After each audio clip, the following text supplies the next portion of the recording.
It's easy to dismiss as just being a toddler, but with ADHD, these behaviors are more frequent, more intense, and persist over time. If it's affecting their relationships or their development, it's really worth looking into. Rizwana Dudhia is an advanced practitioner and pharmacist. With over a decade of experience in mental health, her primary focus has been on supporting individuals with learning disabilities and autism. When I do ask about family history, a lot of mums and dads have said, now that I'm thinking about it, after doing my child's pre-assessment forms, I see a lot of the traits in myself. So I think there is something there within myself, but obviously it was never diagnosed. What's the first step if I think my child has ADHD? In my professional opinion, I would start by... Hi, Rizwana. So good to have you here. So lately, a lot of parents have been wondering, should I get my child assessed for ADHD? Such a tough call sometimes. Right. If you're wondering whether to get your child assessed, it usually means that you've already noticed something that might feel or seem a bit different or might be a bit challenging. Maybe it's their attention span, doing things out of impulse, constantly moving around, or maybe you're just sensing something that's not quite clicking for them or it's not typical behavior as to what we see children experience these days, especially compared to their peers. An assessment isn't about labeling your child, it's just about understanding them a little bit better and getting the right support for them and what's needed. It can actually be a huge relief. So if your gut is telling you that something is up, it's definitely worth exploring. Is there any way for parents to tell if their child might have ADHD? ADHD can look really different from child to child, but there are some things really important you should be looking out for. So you might notice that your child struggles to sit still, talks nonstop, sometimes acts without thinking, has a hard time focusing, loses things or forgets things all the time.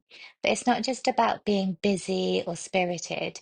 These behaviors can show up across lots of different settings. So at home and at school, and it tends to affect their daily life. So the key is consistency and impact. So it's really important to remember that ADHD is not episodic, meaning it's quite consistent, it's quite trait-like, and it should be kind of experienced across lots of different environments, not just because of triggers. So not because they're acting out when they're feeling a little bit upset or got into trouble or anything like that. It's present in most environments during the day at most of the time. If you're unsure, it's really important to speak to a professional who can help you make sense of what you might think you're seeing.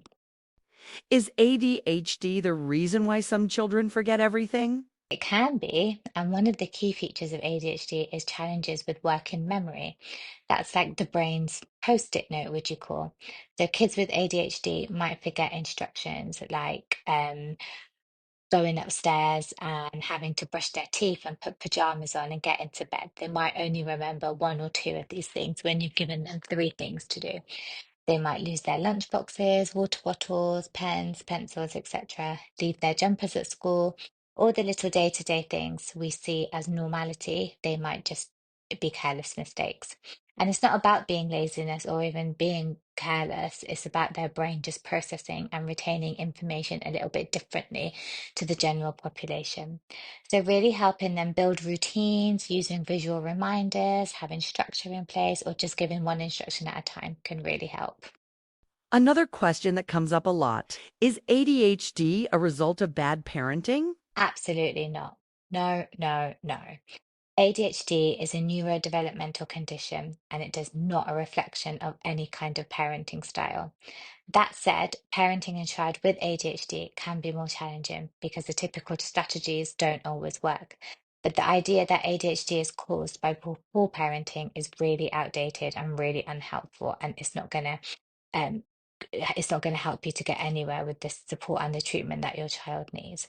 So what really matters is learning the strategies that work with your child's brain, not against it, and incorporating them into the whole family's daily lifestyle and routines and adhering to them and making sure your child is needs are catered to in the best possible way.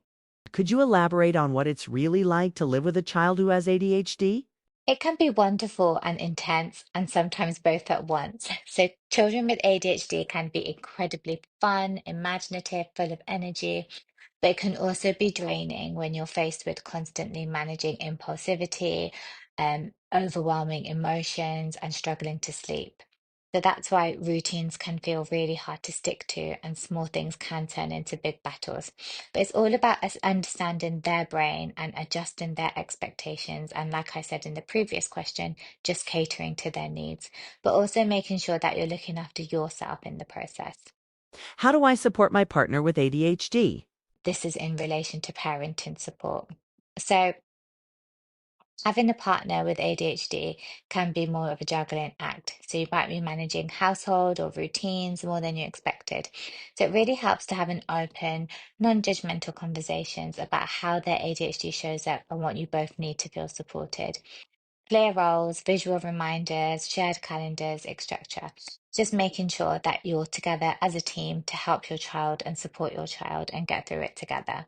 It's important that you both have a good understanding of what the child needs from both of you in different aspects. So, mothers tend to give that love, kindness, support in terms of helping them deal with their emotions, whereas dads can help them to utilize all that energy that comes in those bursts and help them to utilize it in the right ways, like sports and going out and doing like boisterous things or outdoorsy things, etc.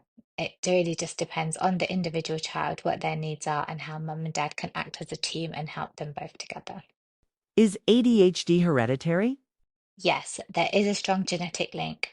If a child has ADHD, it's very likely that a parent or a close relative also has it, diagnosed or not. In my experience, I have seen a lot of assessments where children are being assessed. And when I do ask about family history, a lot of mums and dads have said, now that I'm thinking about it, after doing my child's pre-assessment forms, I see a lot of the traits in myself. So I think there is something there within myself, but obviously it was never diagnosed. Um, it's really common, and sometimes the whole family can understand themselves a little bit better once they have more of an understanding of what the condition is. How does ADHD actually look like at home compared to when they're at school? You might see more emotional outbursts like power struggles, tantrums, or difficulty with routine. Whereas at school, it might show up as inattention, fidgeting, disruptive behavior, or the opposite, sometimes being so quiet and reserved that you're just zoning out or daydreaming. Some kids hold it together at school and then kind of burst it all out at home, and that's called masking, and that can be very exhausting for them. The differences in settings can be really helpful to understand how the child is coping overall. So it's really, really important to note down what the observations are in both. It's easy to dismiss as just being a toddler, but with ADHD, these behaviors are more frequent, more intense, and persist over time. If it's affecting their relationships or their development, it's really worth looking into. So if a parent thinks their child might have ADHD, what's the first step they should take? In my professional opinion, I would start by gathering your observations. What are you noticing? When does it happen? How often does it happen? And how is it affecting your child's daily life?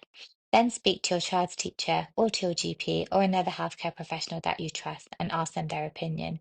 You can ask for a referral for an ADHD assessment, but if you're going private, find a really good, reputable clinician who specializes in these assessments and who have good reviews so that you know that your child will be well looked after. The key is to get a really full picture so you can plan support that works. When we do our assessments, we rely heavily on collateral information. So, information from friends, family, school teachers, and parents will really help to get a full picture as to what the child presents with at home and at school and in other environments.